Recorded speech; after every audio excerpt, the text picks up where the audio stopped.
Saudações vestibulandos e concurseiros. Se você quer aumentar a probabilidade de acertar questões do vestibular no concurso público, assista e se inscreva nas aulas do Geografizando com o professor Luiz. Hoje o tema da aula será a nova divisão internacional do trabalho. A aula anterior nós trabalhamos a divisão clássica em países subdesenvolvidos e países desenvolvidos. Só que nas últimas décadas tem aparecido uma nova categoria de países. São chamados países emergentes. O que são países emergentes? Estão subindo, estão recebendo o quê? Filiais de multinacionais. Fala um exemplo aí, tio Luiz. A Nike, fábrica de tênis esportivo dos Estados Unidos. A matriz, a sede, continua nos Estados Unidos. Só que no território americano não é produzido mais nenhum único par de tênis. Lá fica o escritório, a administração, a contabilidade, a parte de pesquisa e desenvolvimento de novos materiais, a publicidade, fica tudo nos Estados Unidos. Só que eles fabricam onde, principalmente, os tênis que vão ser vendidos no mundo inteiro. Países emergentes que receberam filiais, principalmente nas duas últimas décadas. Dos países emergentes, que são países subdesenvolvidos, o IDH ainda é insatisfatório. A qualidade de vida ainda é insatisfatória. Tá? Tem atrasos sérios na educação pública, tem atrasos seríssimos na expectativa de vida, não alcança um patamar ideal. Outro, não tem uma boa renda per capita da população. Quais são os principais países emergentes? Em 2001, um economista britânico, Jim O'Neill, criou o termo BRICS, tá? Era o Brasil, Rússia, Índia, China. Em 2001 não entrava esse último S aqui, era um S minúsculo porque era no plural, né? Só que em 2011 foi aceita também a África do Sul como um dos BRICS. Quem são eles? Países emergentes cujo PIB mais crescia. No começo dos anos 2000, eles eram os países cujo PIB crescia no ritmo mais acelerado que o restante dos países do mundo. Os outros países não acompanhavam esse crescimento do PIB. Por exemplo, o Brasil, no começo dos anos 2000, passou por taxa de crescimento de 8%, 10%, a China então superior a isso. Só que nos últimos anos esse crescimento, principalmente o Brasil e a Rússia, não estão acompanhando, né? Mas eles cresceram muito nas últimas décadas. Quem são eles? O que eles têm em comum? Um território gigantesco, isso gera uma abundância de recursos naturais, minérios, uma produção agrícola também bem relevante, né? E outra, população enorme. Somando esses países aqui, Brasil, Rússia, Índia, China e África do Sul, dá quase metade da população mundial. Você tem uns 45% da população economicamente ativa do planeta. Então, se você tem uma população gigantesca, consequentemente, você tem um enorme mercado consumidor. O que então uma fábrica, o que ela pretende? Minimizar custo. Para minimizar custo, ela vai, consequentemente, aumentar a sua lucratividade. Ela tem que reduzir gastos com transportes do que? Matéria-prima, a mão de obra não pode se deslocar muito, senão o cara chega cansado para trabalhar e não produz a mesma coisa. Outra coisa que você precisa economizar bastante, do produto acabado chegar até o mercado consumidor. Então, graças a isso, muitas filiais e empresas cuja matriz fica na Europa Ocidental, Alemanha, na Bélgica, na França, na Holanda, Inglaterra, também empresas cuja matriz ou sede fica nos Estados Unidos, no Canadá, no Japão também, estão mandando filiais para esses países aqui. Quem que são os países maiores que hoje mais recebem filiais de multinacionais? China e Índia principalmente, né? Esses dois países aqui, a economia deles não cresce, não para de crescer. Tanto a China é atualmente a segunda maior economia mundial, e a Índia, nesta semana, ultrapassaram a economia da França.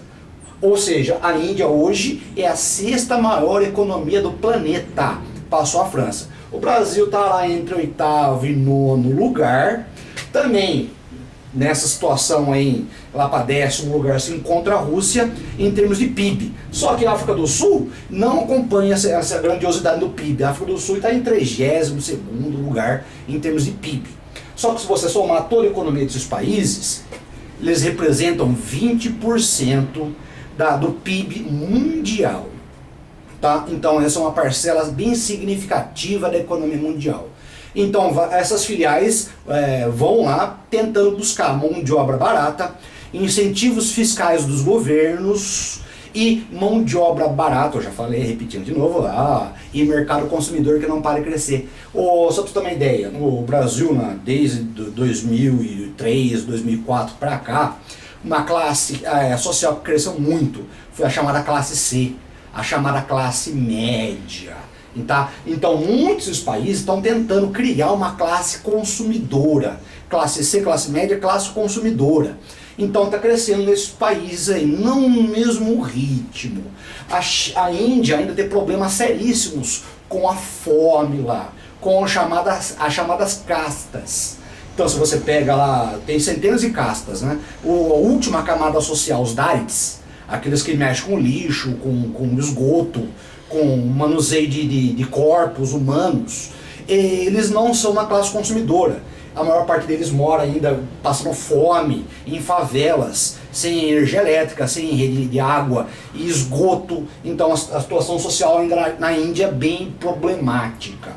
E na China está ascendendo muito a classe consumidora. A classe média não para crescendo nas últimas décadas, tá? Tanto antigamente a China era conhecida como o país das bicicletas. Está entrando muito fortemente nas últimas décadas lá, motos, automóveis, ônibus, caminhão, está chegando forte, muito forte na China nas últimas décadas, tá? Vamos pegar um pouco esses países aqui. Esse termo foi criado em 2001, tá? Como eu já falei anteriormente, pelo Jim O'Neill, um economista britânico, para falar dos países cuja economia mais crescia, e ele falava que esses países vão dominar o mundo até nos próximos 50 anos. Então eles achavam que até 2050 esses países poderiam dominar a economia mundial, e realmente isso está acontecendo. Não para todos, né? Principalmente quem? China. Mesmo sendo um país ainda socialista, lembrando que ele mescla tanto o socialismo com o capitalismo. Na década de 70, o presidente norte-americano Richard Nixon foi até a China, conversou lá com o Mao Tse-tung, e o Mao Tse-tung permitiu a implementação das ZES, Z, E de escola, E de escola. O que é isso aí? Zonas econômicas especiais. Dentro do país socialista existem bolhas que recebem empresas capitalistas. Muitas empresas americanas foram para a China para aproveitar o quê? A mão de obra barata, incentivos de isenção de imposto, de renda. O Mao Tse-tung chegou a dar água encanada, energia elétrica para essas empresas. E também pensar que também na década de 70, logo depois com a morte de Mao Tse-tung, quem é que assumiu o poder lá na China foi o Deng Xiaoping, o responsável pelas 4 grandes modernizações da China. Investimento maciço em indústria de base, investimento maciço na indústria siderúrgica, nas ferrovias, na produção de energia elétrica. Então, graças ao Deng Xiaoping e a política das 4 grandes modernizações, a China passou por um crescimento econômico gigantesco na década de 70. Só que lembrando, a década de 70 era a época da Guerra Fria. Ou você estava aliado à União Soviética, ou você estava aliado aos Estados Unidos. Então a China fez um jogo dúbio. Ela fez um jogo aí que ela não estava nem com um nem com o outro. Ela estava alinhada ao socialismo, não permite livre concorrência, não permite a saída de chineses do seu território, isso na época da Guerra Fria. Um outro exemplo da força do socialismo, a China não é um país democrático, nunca foi praticamente, né? Saiu da era imperial na Segunda Guerra Mundial, já em 1949, já passou pela Revolução Socialista de Mao Tse-tung, né? Então lá nunca existiu democracia, nunca existiu direitos humanos. Então uma coisa que atrai filiais de empresas lá. Aqui na China não tem direitos humanos e não tem leis trabalhistas. Tem regime de trabalho análogo à escravidão na China. A Índia é a mesma coisa, cara. Lá não existe direitos humanos. Não existe lá CLT, lei trabalhista. E isso é um atrativo para filiais multinacionais. Quer dizer, pode explorar a vontade do trabalhador, pode colocar o cara para trabalhar em situações insalubres, só que tem uma massa industrial de reserva gigantesca. Tem muita gente Ah, não tá bom essa condição? Sai fora. Ah, os trabalhadores estão intoxicados de mexer com gases nocivos, produtos químicos perigosos. Ah, manda os caras embora, contrata outra. Aí tem bastante gente para morrer. Tá? Vira e mexe. Já encontraram em produtos produzidos na China pedidos de socorro do trabalhador. Eu falei, eu tô passando fome na fábrica. Os caras não deixam eu sair daqui, vem me socorrer alguém. Tá? O BRICS não é um bloco econômico. Eles não configuram um bloco econômico de livre circulação de mercadorias, capitais e pessoas. Eles são um grupo, um clube de auxílio político e econômico. Tanto é em 2014, eles criaram um banco dos BRICS. Por que eles criaram esse banco dos BRICS? Para um investir no outro, tá? Um auxiliar a economia do outro, e sem precisar do Fundo Monetário Internacional, do FMI, que ele cobra um monte de regras. A hora que você acede dinheiro do FMI, ele te dá uma cartilha de regras. E os BRICS também não queriam mais pegar dinheiro do Banco Mundial. FMI e Banco Mundial, duas organizações criadas nos Estados Unidos, pós Segunda Guerra Mundial, para os Estados Unidos queriam influenciar a economia do mundo inteiro. Tá? Criaram também a ONU, junto no Tratado de Bretton Woods, obrigaram o mundo capitalista a aceitar o dólar como lastro. Então os BRICS queriam romper relações, cortar a dependência econômica dos Estados Unidos. Quem que você acha que está tentando boicotar isso aí, né? A União Europeia está tentando, de toda forma, cortar as asas dos BRICS. E os Estados Unidos também está tentando, por tudo que é jeito, cortar a influência dos BRICS na economia mundial. Só que os BRICS são uma realidade. Principalmente a China e a Índia, a população enorme, gigantesca. A China é 1,5 bilhão de pessoas. A Índia 1,3 bilhões de pessoas. Logo, vão ser metade da população mundial só a Índia e a China. Isso gera uma massa industrial de reserva gigantesca, uma mão de obra enorme, absurda, baixos custos para a indústria, né? Mão de obra barata. E um grande mercado consumidor dos produtos. A Índia não para de investir em tecnologia, tanto um centro aeroespacial foi montado lá em Bangalore, tem o chamado segundo Vale do Silício, em Bangalore também na Índia. A China, o PIB da China, ninguém fala isso, né?